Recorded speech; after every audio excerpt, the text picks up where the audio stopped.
এবার এই রকম মানুষ আছে কি নাই? দরগাকে যাওয়া শিরক বলে কি বলে না? যারা দরগাকে যাওয়া শিরক বলে ওরাই কিন্তু 12 রবিউল আউয়াল মিলাদ পালন করাকে বেদাত বলে।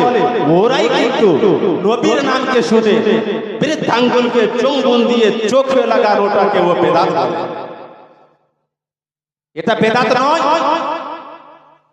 শুক্রবারের দিন মসজিদে নববীতে নবীর মুয়াজ্জিন হযরতে বেলাল আযান দিচ্ছেন।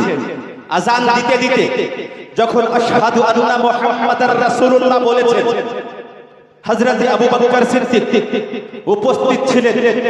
যখন নবীর নাম শুনলেন আযানের মাধ্যমে, সঙ্গে সঙ্গে হযরতে আবু বকর সিদ্দিক নিজের বৃদ্ধাঙ্গুলকে চুম্বন দিয়ে চোখে লাগিয়ে দিলেন। সুবহানাল্লাহ।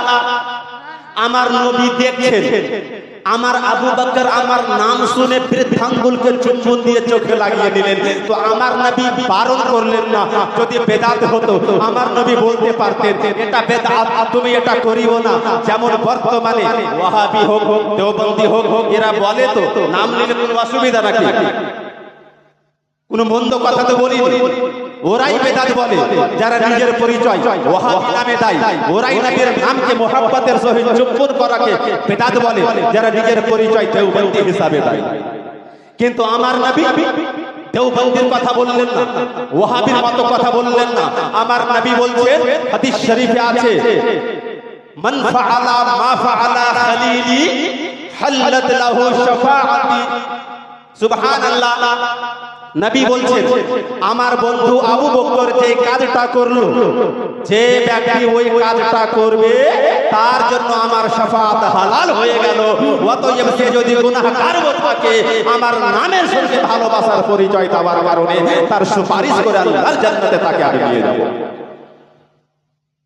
একটি কিতাবটার নাম হচ্ছে সলাতে মাসউদি, পেজ নাম্বার 92। মান সামিআ ইসমি ফিল আযান ওয়া ওয়াযাআ ইবহামাইহি আলা আইনাইহি ফাআনা তালিবুহু ফি সুফুফিল কিয়ামাতি ওয়া কায়দুহু ইলাল জান্নাহ। মাতালকে বলতো সুবহানাল্লাহ।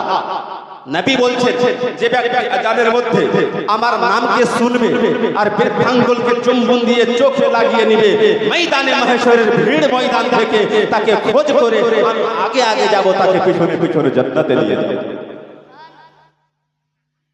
মুহাব্বতের কাজ কি কাজ না? এই জন্য যখন আযানে শুনবেন, পুরুষ হোক মহিলা হোক সবাই নবীর মুহাব্বতের এই কাজটি করবেন ইনশাআল্লাহ। নবীর মিলাদের কথা যখন চলে আসে, ওলিদের যখন মুহাব্বতের কথা চলে আসে, মানুষকে চেনার আমি উপায় দিয়ে দিলাম। উপায়টা শুনে একটু আপনি লক্ষ্য করেন আমার কথার দিকে। এই